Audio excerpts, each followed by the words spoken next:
Welcome everyone to Acknowledging and Celebrating Indigenous Cultures in the Library. My name is Mouna Algahaithi and I'm an Early Learning Engagement Specialist with PBS. Thank you so much for joining us today. The music that you heard when you entered into our room was from an incredible musician named Wade Fernandez. He is an award-winning contemporary musician from Menominee Nation. His music spans genres, but is grounded in his Menominee roots. And his success as an artist has allowed for him to perform internationally for audiences in North America and in Europe. If you want to learn more about Wade's wonderful story, you can check out Resound Songs of Wisconsin. This is a resource from PBS Wisconsin Education that highlights some incredible musicians around our state. And you can find educator resources with each of the different profiles that we have featured. And this here is the lovely Wade Fernandez. I'm also joined today by a lovely group of library staff from a few different libraries today. I'll let them each introduce themselves and kind of let you all get to know them just a little bit. We are also going to be featuring Native Storyteller in Residence, Andi Cloud with the Madison Public Library. Andi is also a Head Start teacher at the Oneida Nation. And so she is going to be able to join us at 11:30. And so we'll look forward to welcoming her in. Kim, do you want to kick off by introducing yourself and just sharing a little bit about yourself? And if you want to share your favorite book or something that has been bringing you joy lately, I invite you to do that. Thank you, Mouna. I am Kim Huber. I am head of library services at the Beloit Public Library, and I facilitated a few of Mouna's workshops, and so I'll be talking about that. My book that has been bringing me joy, I don't know if it's been bringing me joy, but I've been learning Python because I'm getting ready to graduate from UW Madison, and that is what my internship is about. So as much as it brings me joy to graduate, that book has been bringing me joy. Thank you for sharing, Kim, and congratulations. How exciting. Thank you. Katharine, will you go next? Yeah, hi everyone. I'm Katharine Clark. I'm currently the Deputy Director at Middleton Public Library. I was formerly with Beloit Public Library, and that's where I had the opportunity to meet with Mouna and PBS Wisconsin and get the Molly of Denali program going at our library. So we had a very successful program. So that's what we're going to share about today. And hopefully some of you will be able to replicate it at your libraries. What book have I read recently? Well, I just finished the latest Kate Atkinson, and she is one of my favorite writers, and that book was called The Shrines of Gaiety. Thank you for sharing. Mm-hmm. And lastly, Neeyati, will you introduce yourself, please? Sure. I'm Neeyati Shah. I'm a community engagement librarian at Madison Public Library. I was one of the people who worked with Andi to start the Native American Storyteller in Residence program here. As far as books, I don't know if it's a favorite yet, but I'm reading right now. It's a cozy fantasy crossover called Legends and Lattes. So it's about some, fantastical creatures who start a coffee shop. Those are two of my favorite things. I might have to check that one out. Thanks for sharing. Thanks for sharing. And so we have a lot that we're going to go through today. I'm going to walk through some different PBS resources that support learning about Indigenous culture and that you can think about activating in your library spaces. We have Katharine and Kim here who are going to do a detailed overview of the Molly of Denali Family Engagement Program. And then we'll have Andi and Neeyati share more about the Native Storyteller in Residence program so that you guys can think about what that might look like, replicating either on a small scale or a larger scale in your communities. And then we'll give you guys some time to go through the resources. So we'll have a choose your own adventure activity towards the end of our webinar today that will give you some time and space to either explore some of these resources or connect with one another to talk about what's worked well in your libraries, what hasn't worked well, and really just gain inspiration from one another. If you want to follow along with us today, I welcome you to use our slides, I can post this in the chat for you, because all of the different resources that we're going to be using today are hyperlinked in our slides. And so I encourage you to just have this on hand so that you can go through those slides and go through the different resources later on. So over the next few slides, I will say a land acknowledgement while showcasing a few different maps that help illustrate original stewardship of the lands that we reside on. This one here is a part of a PBS Wisconsin collection called The Ways, which documents stories of the first people of the Great Lakes. And for any of you who were at the Wisconsin Library Association conference last week, you all know that if you came to my booth, you would get all of these different maps to take home with you. Being in Madison, we recognize the land that we occupy is the ancestral home of the Ho-Chunk Nation, who have called this land Dejope since time immemorial. In the first treaty following the Indian Removal Act in 1830, the state government forcibly removed the Ho-Chunk from their home in 1832. In the decades that followed, the federal and state government sought to completely remove the Ho-Chunk from Wisconsin. Despite these attempts, many Ho-Chunk people continue to return to their home in present-day Wisconsin. We acknowledge the circumstances that led to the forced removal of the Ho-Chunk people and honor their history of resistance and resilience. The Ho-Chunk Nation and the other 11 First Nations residing in the boundaries of present-day Wisconsin remain vibrant and strong. We recognize and respect the inherent sovereignty of the 12 First Nations that reside in the boundaries of the state of Wisconsin. This history of colonization informs our work and vision for a collaborative future. We encourage you to visit their websites for more information. This land acknowledgement paves the way for our session today, that in order for us to not only acknowledge, but infuse and celebrate and honor Indigenous peoples in our learning spaces, it starts with each of us as practitioners, program planners, and humans who care about our tribal neighbors. And so I invite you to spend a few minutes to reflect on the following 3 questions. And those are, how long have humans lived here? In your city, your town, and your neighborhood? On whose ancestral lands do you live? And who are your tribal neighbors today? You can find these questions and more, the maps that I just used, on the Wisconsin First Nations .org, which I will talk about in a few slides. The purpose of our webinar today is to think about how am I acknowledging Indigenous culture in my library, and not just any Indigenous culture, but ideally the Indigenous culture of the tribal land that you are on. In a wonderful article released by Connect Ed, David O'Connor, the American Indian Studies consultant at the Wisconsin Department of Public Instruction, was interviewed. And the purpose of the interview was to identify ways to move from acknowledging Indigenous culture to understanding. And David shared his 4 I's approach, which you see here on the screen. And he says that the first level is to inform. And this is specifically for classroom educators. And so to inform in this regard is to meet the basic requirements of the Act 31 statute, which states that beginning September 1st, 1991, as part of the social studies curriculum, there must be instruction included in the history, culture, and tribal sovereignty of the federally recognized American Indian tribes and bands located in the state, at least twice in the elementary grades and at least once in the high school grades, which is not very much. And I really think that this speaks a lot in terms of the role that libraries can play in supplementing this learning. The second I is include, and this is when an educator is introduced to resources and they might add them to their offerings, their programs, their classrooms, but they don't really feel fluent or comfortable with the content. So an example of this is using resources like some of the ones that we'll talk about today, the Wisconsin First Nations, or maybe even inviting in a guest speaker. So you're kind of still at the periphery, you're including some of these things, but you still don't really come from a place of confidence, of confidence. And then there's integrate. And so here's where the educator begins to build on their knowledge base, plugging resources in at different times of the year, recognizing that this integration should happen beyond just 1 month of the year. But they're still kind of question themselves here or there because the content and the resources still kind of feel externalized. And so they might feel uncertainty in teaching the topic or maybe lack some confidence. And then infuse, which is what we can all aspire to reach, is when an educator naturally shares knowledge and resources throughout the year. And if they make mistakes, that's okay. They continue on and they learn. They come from a place of really wanting to learn.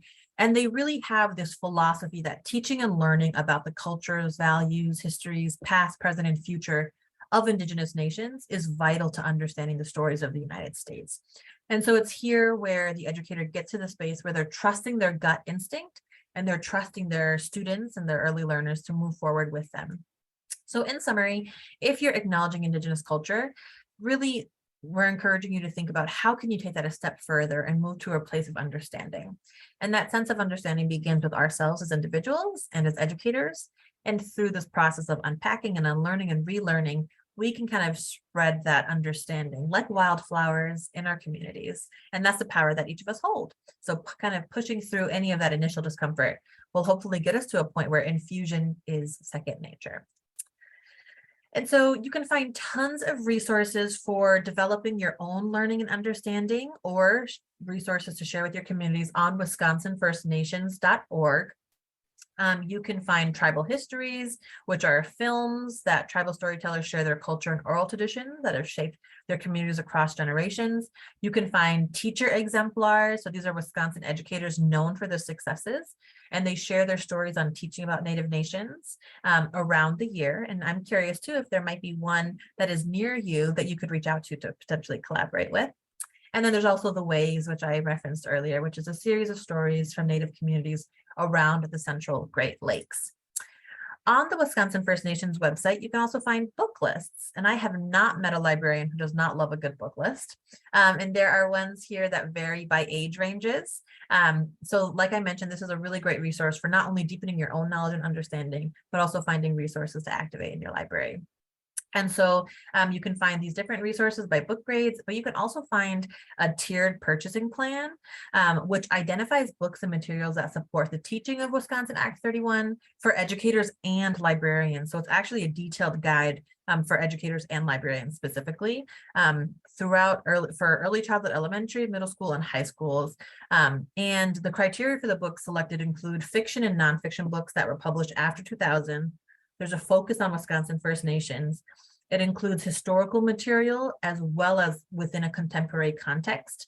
There's authentic and culturally sensitive representations of Native people, and there's references towards Native authors, illustrators, and publishers. And so this ranges from free to, I think, about $200 in cost.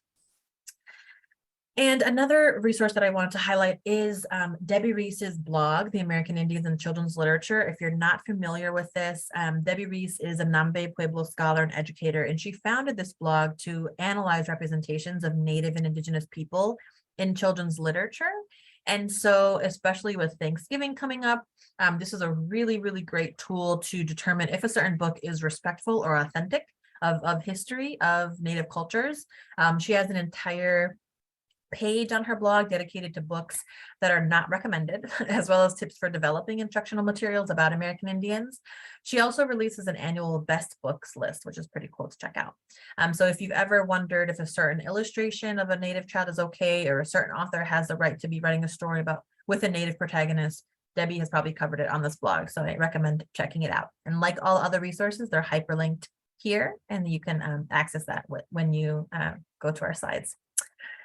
Another great resource is the Wisconsin Biographies collection, which you can find on our PBS Wisconsin education website. Wisconsin Biographies is a collection that's geared towards 3rd through 6th graders that shares stories of people who have shaped Wisconsin's history. And it is one of our best loved and most widely used educational resources that is committed to representing the diversity of influential Wisconsin residents, including several Indigenous leaders like Chief Oshkosh and Walter Brissett.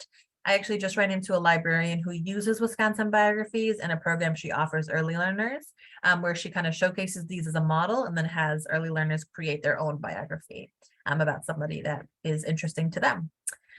One of our upcoming Wisconsin biographies is actually going to be about Electa Quinney. And Electa Quinney was a Mohican and member of the Stockbridge Munsee community. She founded one of the first schools in what would become Wisconsin, and was the first woman to teach in a public school. And the visual artist and illustrator that we're working with on this biography, her name's Howley Pichette, and she's Muskego Cree. And her work, which you can see here on the slides, is deeply influenced by her culture, upbringing, and reflects the beautiful integral interconnections of the natural world. Her practice includes illustrations, digital artwork, paintings, murals, and beadwork. And on her website, which is linked here by clicking on this image, you can download free multilingual coloring pages like you see here on the slide. So I encourage you to check those out, print them out, have them available for your patrons to color. Our team actually just got shirts with beautiful art of hers that say "Every Child Matters" in honor of September 30th, which was the National Day for Truth and Reconciliation. So I recommend just checking out her beautiful, beautiful work. Okay, so now we're going to shift into Molly of Denali land. Molly of Denali is an just fantastic 10-year-old Alaskan Native girl that's a part of a series that is the first nationally distributed children's series in the United States to feature an Alaskan Native lead character. And the series is really designed to help kids ages 4 through 8 develop informational text, knowledge, and skills, while also highlighting traditional Alaskan Native values. And so the show was created, and it actually has 88 Indigenous collaborators. So this was not, this show just really is a model for what it looks like to work with Indigenous people and create a series that is authentic, that has authentic representation. And so the Indigenous collaborators range from being on the production team, the creative producer is Indigenous, the design coordinator, the animation artist, the writers, singers, and musicians, the language advisors, cultural advisors, and even some of the science advisors are Indigenous. And all of the Indigenous characters in the show are voiced by Indigenous actors. And there are lots of ways for you to activate and lift Molly of Denali off of the screen into hands-on playful learning experiences in your library spaces. One of them is through the Molly of Denali family game kits. And actually 5 random attendees today are going to receive a free game kit sent to your library. They're available in English and Spanish. And these game kits were inspired by the Molly of Denali characters, and they're aligned to the Common Core state standards for informational text. And this game kit includes a suite of non-digital games that help children understand and use informational text, deepen their understanding of social studies concepts, and develop an appreciation for Alaska Native culture and values. And so the game includes 4 board games, an outdoor game, a storytelling game, a card game, and a bingo game to play while watching a Molly of Denali episode. It's really amazing because the PBS station that created this, called GBH, they're also the producers of Molly of Denali. They assembled a development team that included large rural audiences because they really wanted to understand better how to serve rural families. And this was what emerged, was families saying that they don't really have stable Wi-Fi connection, and they wanted another way to engage with Molly. And this is kind of what came out of that. And so it's a really fun opportunity for deepening family engagement. We've had libraries who have put this in their circulation, and so families can actually check this out and have it for some time. There's also a Molly and Elizabeth screening kit. So Elizabeth Petrovich was a civil rights leader in Alaska, and her story is told really beautifully in a 27-minute screener through Molly of Denali. And so if you're interested in hosting a screening using this media, you can work with us, you can reach out to me, and I can help provide logos and images, the media, marketing language, as well as cultural resources and activities that include land acknowledgement information and a fact sheet with lesson plans on Elizabeth Petrovich. And then lastly, before I pass the mic to Katharine and Kim, there is a very new thing that's actually airing today for the first time, and that is the Molly of Denali, The Big Gathering. And so this is going to feature 20 stories that follow Molly and the people of her hometown of Kaya as they prepare for the Big Gathering, which is an annual festival for Indigenous peoples inspired by the Real Life Alaskan Federation of Natives Convention in Anchorage, Alaska. And so the first 10 shorts are going to stream for free on PBS Kids starting today, and the remaining 10 are going to launch later on this month on the 21st. And the goal behind the Big Gathering is focused on that key skill of developing functional everyday literacy. And so I just have a new from PBS Kids. Hey everyone! I can't wait till all my friends get to the Big Gathering when Native people from all over Alaska gather to support each other. Gather round for the Big Gathering with Molly of Denali, streaming now on PBS Kids. So yeah, hopefully you'll be able to check that out. And now we're going to have Katharine and Kim share a little bit about the Family and Community Learning Workshop Series. This framework is just an incredible way to deepen family engagement in your community, to empower caregivers in engaging in educational workshops with their children. And all of our resources come with detailed step-by-step and free resources for you all to use to make this planning easy. And so I'll pass it to Kim. Thank you, Mouna. So a little review. I'm Kim Huber, and I work at the Beloit Public Library, and I, along with Katharine and Mouna, did the Molly of Denali Family and Community Workshops, Family and Community Learning Workshops in fall of 2021. Mouna talked a little bit about what the Family and Community Learning Workshops were. They focus on family engagement, empowering caregivers with resources and the confidence to continue this learning engagement at home. You can go ahead, Mouna. Thank you. So Molly of Denali is designed to help kids aged 4 to 8 develop informational text, knowledge, and skills while also highlighting traditional Alaska Native values. A collection of widely held Alaska Native values ground and guide the series, digital games and learning experiences for kids and families based on principles of respect, responsibility, reciprocity, kindness, empathy, generosity, and self-awareness. These values are foundational to children's social and emotional development and civic responsibility. In addition to its focus on informational text, the Family and Community Learning weaves Alaska Native values into the workshops to provide families a perspective of Molly's community and the opportunity to think about and connect these values with their own. These values will likely resonate with families and communities who have a broad range of traditions, customs, wisdom, and experiences. Ready? Thank you. So in each workshop, the children created an artifact that was to be included in a family-generated community museum exhibit that would ultimately be on display in the library. These artifacts represented things and people and traditions in the child's life that are important to them. The workshops, let's see, the setting or the format of the workshop was about the same each time. The families would come in and eat and explore and rotate through play centers, share, and then they would be prepped on what would come at the next workshop. Sorry, I'm getting a little bit off. There we go. Sorry. Oh, I think I got that. Okay, we can go next already. All right. Thank you. Thanks. So after they eat and explore, and actually during our explore, I wanted to mention that we had Ryan Greendeer from the Ho-Chunk Nation read a story each workshop and talk about Ho-Chunk culture and values. So I also didn't mention that these workshops took place over 4 weeks of the month.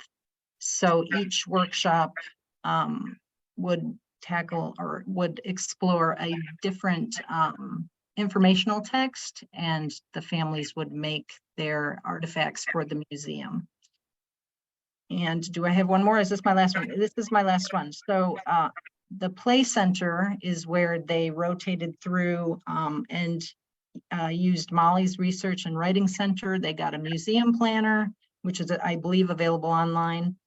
They used the museum planner to plan their artifact for the session. They rotated into Tui's Make and Take Center, which they could do a related craft or work on their artifact for the session. And then there was also the Digital Media Center, where they could play with the Molly of Denali games preloaded on the iPad. I think that's it. Thanks, Kim. Yep. Hi, everyone. I'm Katharine. Kim and I worked on the Molly of Denali program when I was at Beloit Public Library a few years ago. This is kind of an overview of the types of information that we were sharing with the families. I just wanted to point out that it was really important for us to have some training sessions with Mouna before we had our program sessions, because this kind of work was a little bit more involved than the kind of story times that we were normally doing at the library. So it was important that we had some training on what this educational material was and how we would use it with families. The other thing I wanted to mention about the sessions too was when we invited families, the information is really geared towards children that can read, probably grades 2nd and up. And a lot of times families would bring young children. So we also had to make sure that we had kind of some activities for the younger, for toddlers in the room too, because oftentimes we had to kind of babysit a little bit so that the older children could take advantage of this kind of programming. So the next slide, please. So that we had, like Kim said, we had 4 sessions. That first session, we worked a lot with Play-Doh, so that was very popular with the kids. Again, we had kind of a separate area for the younger children so they could just be having fun. And the older children were we would include the information about the show and what we were trying to do when we were making our little clay animals. And then we would keep those animals for the diorama that we would end up putting up at the end of the 4-week session. So in between the sessions, we would keep all the materials at the library for families to use the following week. So in that second session, the next slide, this is where kids got to kind of learn about their families a little bit. We were talking earlier when planning this that a lot of the families that we invited in the Beloit area were actually Hispanic families. So not only was this an introduction to the Maali Denali program, it was kind of an introduction to that culture too. Some of them were not really familiar with the Indigenous culture of Wisconsin. This session really focused on them learning about their own families and learning about grandparents or aunts and uncles and how they fit into their family dynamics, like Molly's family. The next session, the next slide, was that week we explored their communities in Beloit. So it's always interesting when kids make a map of what's important in their life, because a lot of times schools and McDonald's show up. But they got to design their own map of what was going on in Beloit and what was important to them. So that also was a part of the creating that kind of community. And so the last session was about traditions. So people really got to share about favorite recipes, favorite holiday traditions.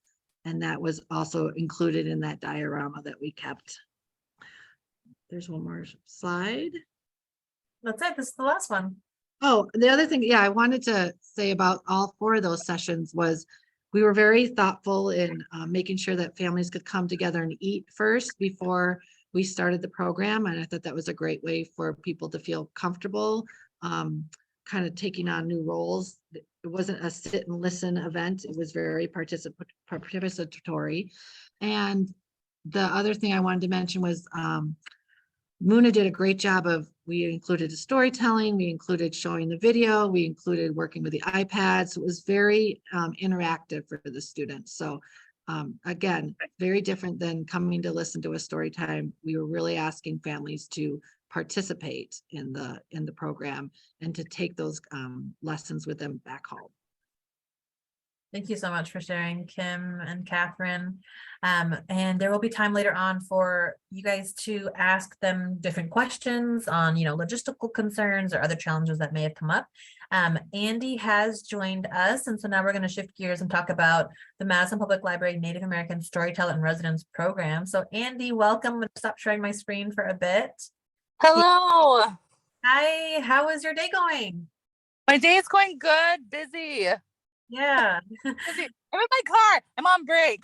I know I had mentioned in the beginning that you are a Head Start teacher, so you are just making some time for us today. Easy. Yeah. Thank you. Everybody's here today. All the kiddos are here. So Yep.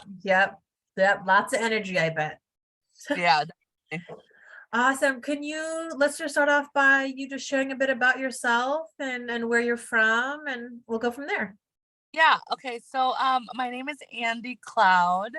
I am from a little town of Black River Falls, Wisconsin. It's in west central Wisconsin. I now live in on the Oneida Reservation here. Well, it's De Pere, but it's the town of Oneida. I went to school at UW La Crosse. I got my bachelor's, my master's.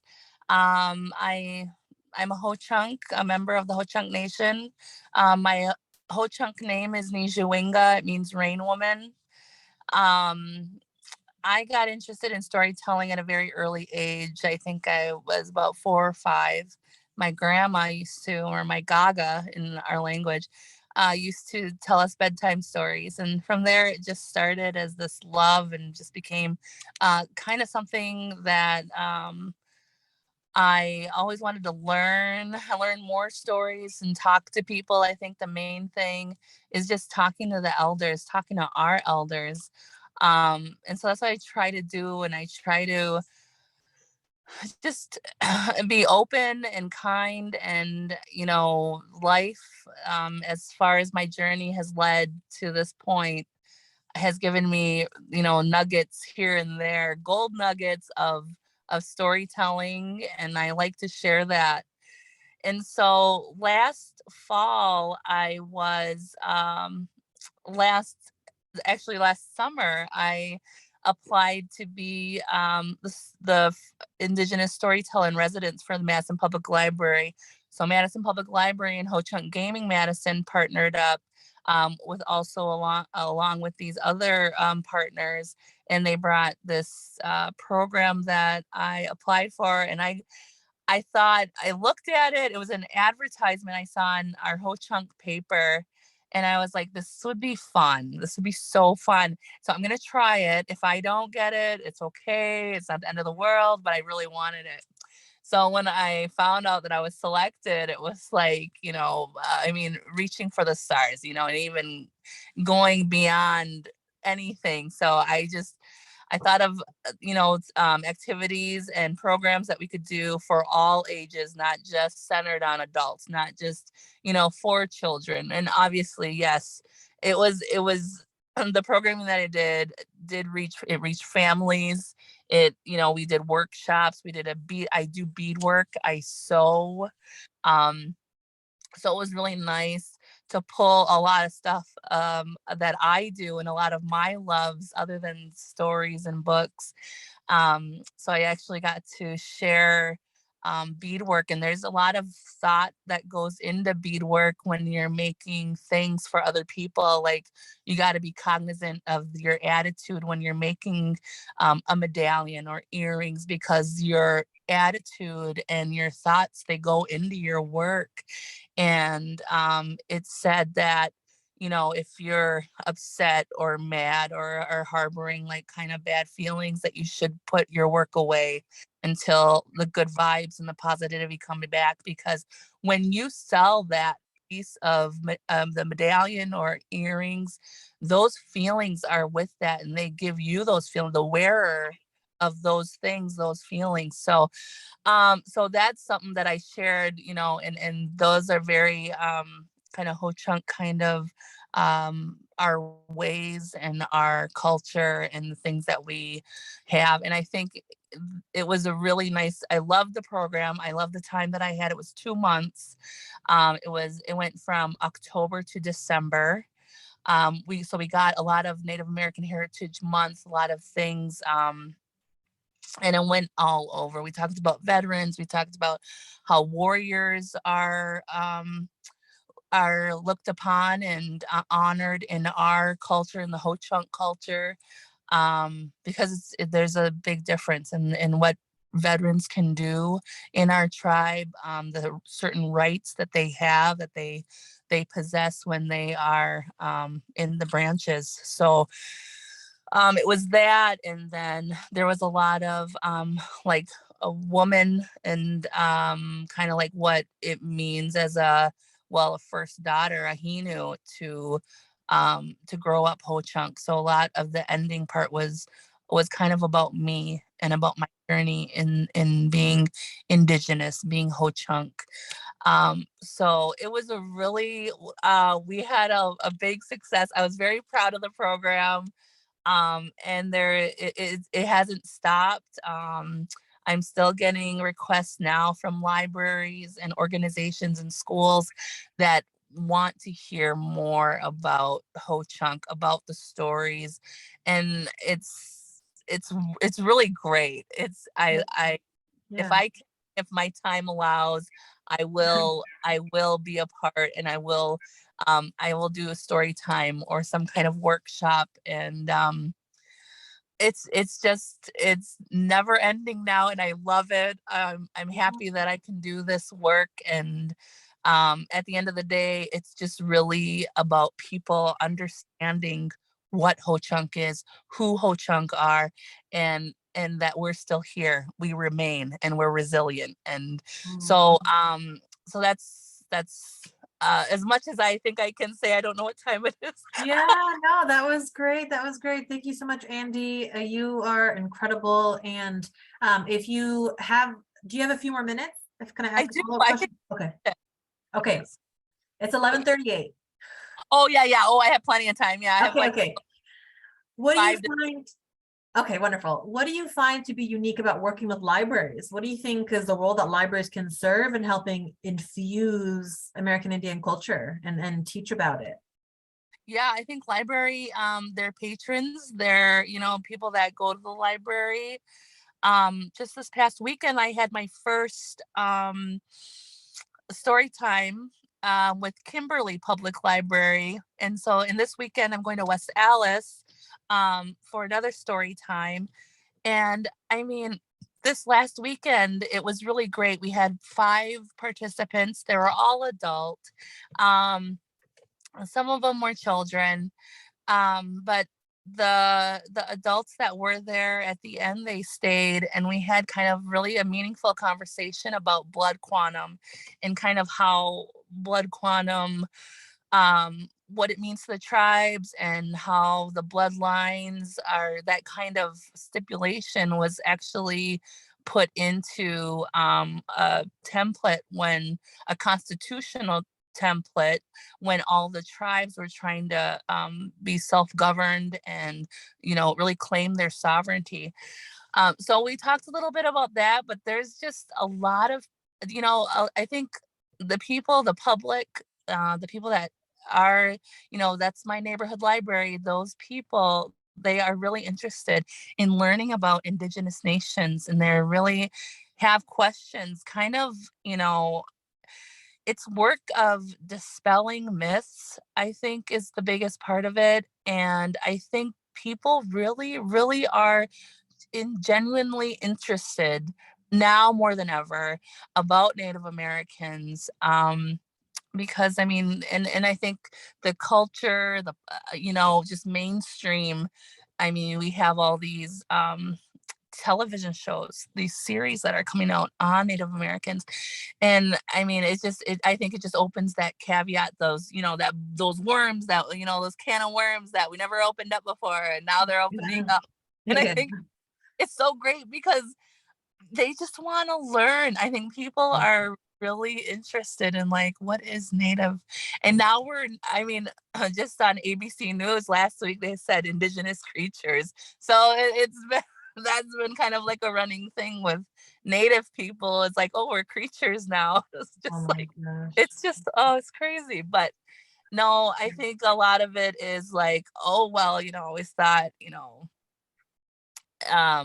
the buffalo hunt in teepees, and like, well, the Ho-Chunk really never lived in teepees. Actually, there's different kind of housing, structures that we use. There's different languages. Our languages are all different, so we're not under this umbrella anymore. It's like more of exploration of Native tribes and libraries. I mean, yeah, if you have programs, I think this program that I'm in with Kimberly, I go back in a couple of weeks and we're doing a beadwork workshop. And the librarian that I was working with, she said she found funding for a program such as this. So there's money out there, and I think a lot of libraries do their own grant writing and kind of find these monies, and I think that's really amazing. And if they can find people like me, because there are a lot of other people that do storytelling and that do different I know a lady does ash baskets. She does basket workshops. Other ones tan hides. I mean, it's out there, and I think the library is the best place to bring this, because there's all walks of life that come through those doors. There's children, there's elderly people, there's veterans, there's, you know, your I don't want to say this, but your regular Joe. No. Yeah. But you know, I mean, there's so many different people that walk through library doors, and you know, when this programming, you know, it opens up a door for them to just really kind of be vulnerable to it. And, you know, I really, you know, love to, you know, I love the saying, there's no stupid question, because there really isn't. You know, you as a presenter myself, you know, and an educator, I always like that vulnerability, and like, you know what, I want this to be a safe space. Don't be afraid to, you know, say something that you think might offend me, because I mean, I'm not that kind of person. I want you to know and learn, you know, everything that, you know, anything I can, anything that I know. And then if I know, then obviously I'm going to say that I don't know it, because I don't know it all. Yeah.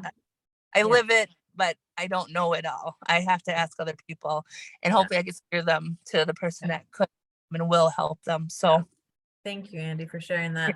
And if anyone has any questions for Andi, feel free to unmute and ask, or pop it in the chat. You're more than welcome to ask her, you know, different questions about different programs that you could bring to the library.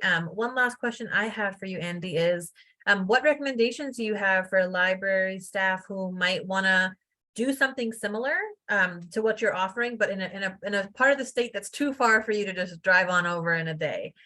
Who should they reach out to find Indigenous representation to help support their programs? If it's in other states, I would look to the universities, or oh, my apologies, not in other states. I meant in other parts of the state of Wisconsin that are just that are just far away. Got it. Okay. So, yeah, I don't know. You know, it's so nice. Wisconsin is so nice because we have all these native tribes. They're all scattered throughout the state.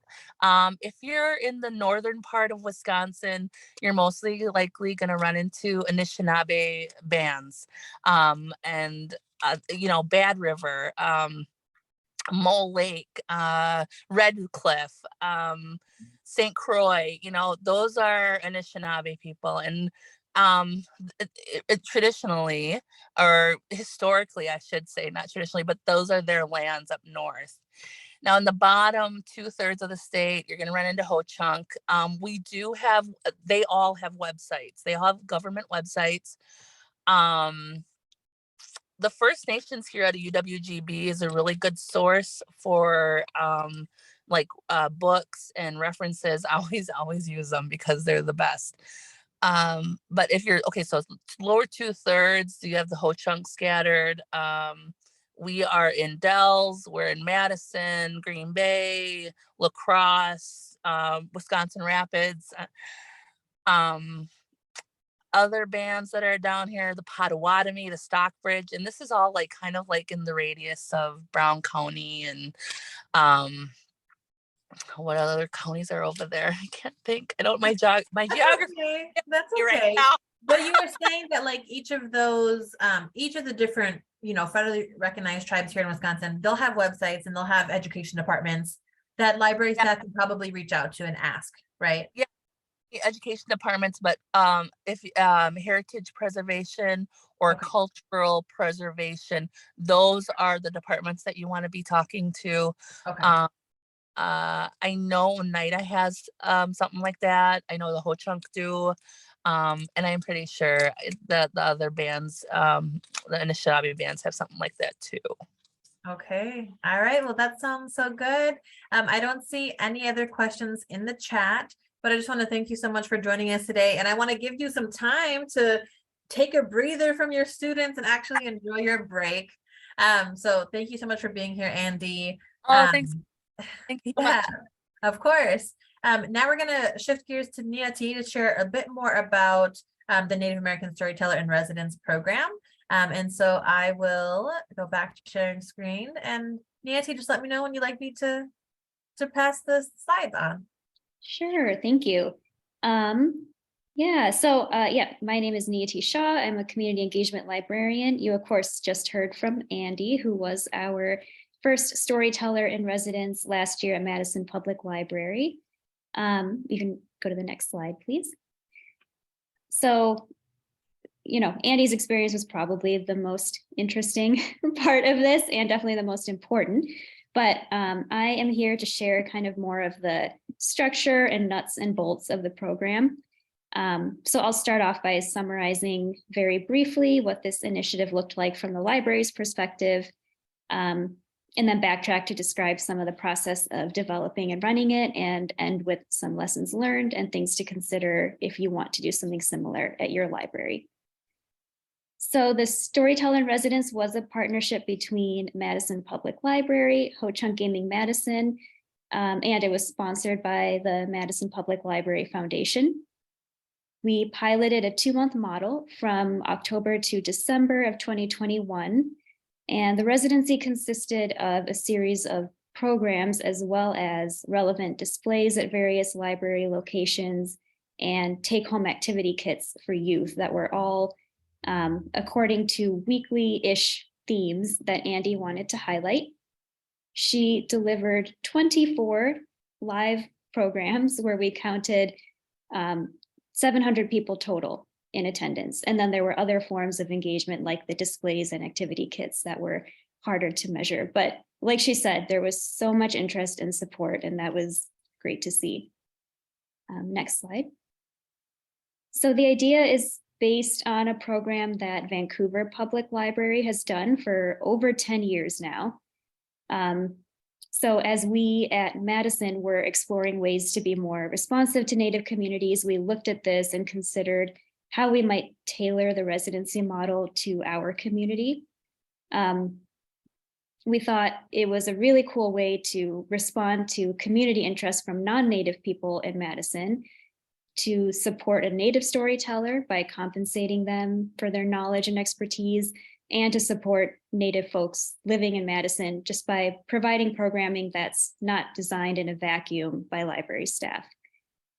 But we didn't want to move forward on this without significant collaboration.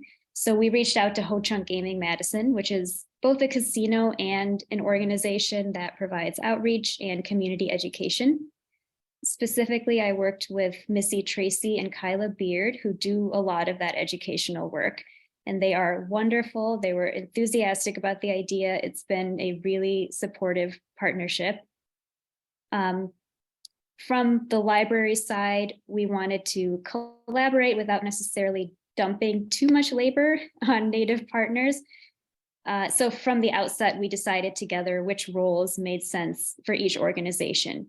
So we at the library rely on our partners to work with us on developing the foundational goals and structure of the program.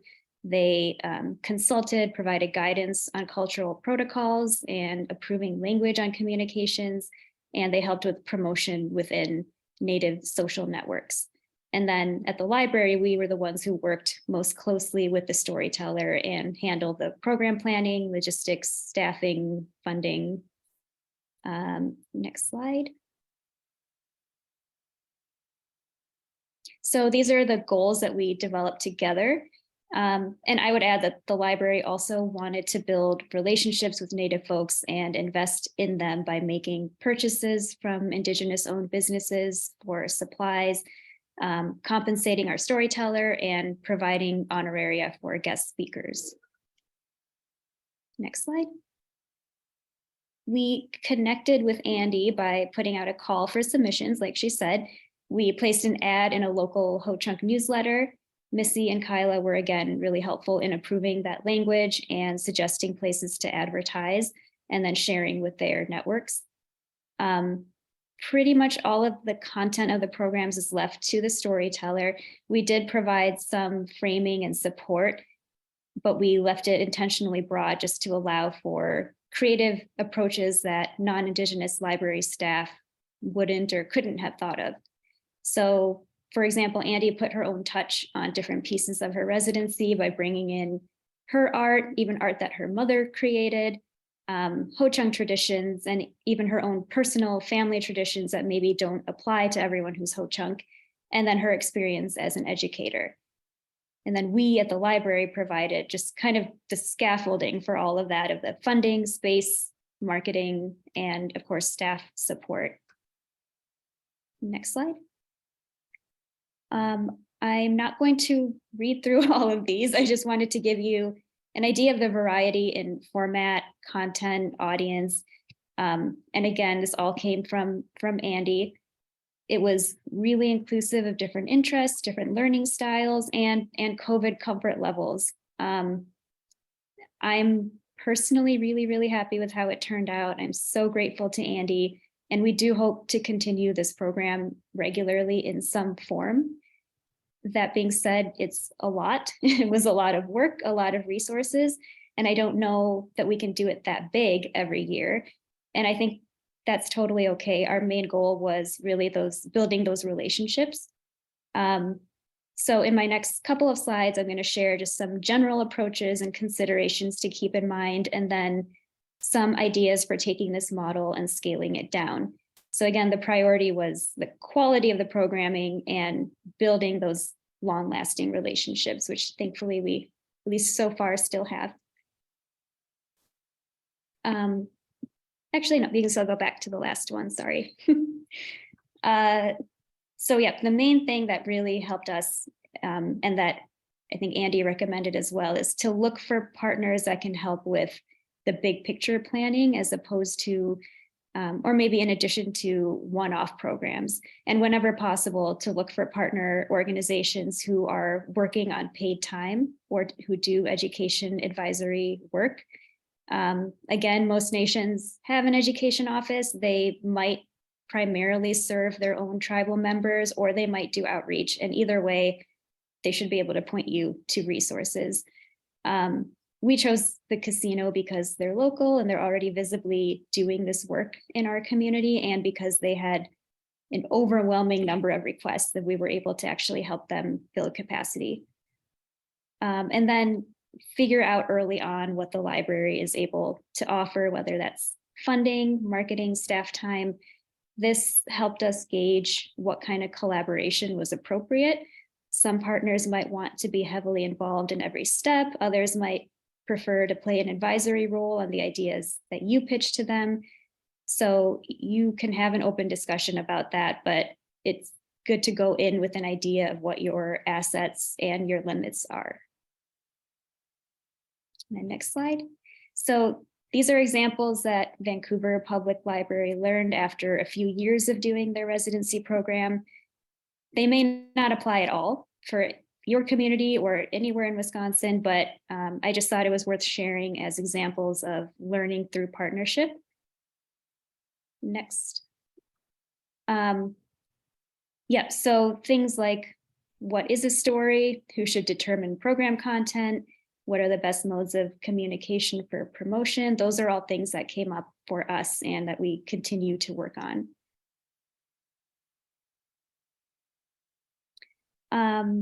Yep, so again, I was really happy to be able to try out the residency. It offered a lot of opportunities for engagement because both staff and patrons got to learn from the same person over time. And now that you've met Andi, you can see how that was a huge benefit to all of us.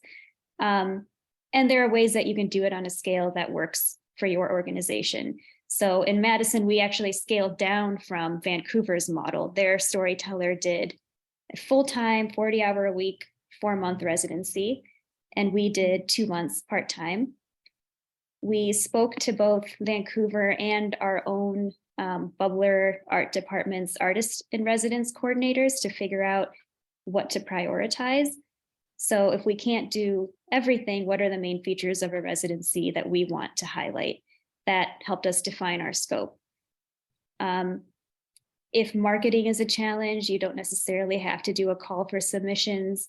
If you know a storyteller or have someone that you've worked with who's willing to try this out for you, that's a perfectly good way to approach it. We maybe would have done that ourselves if we had that option.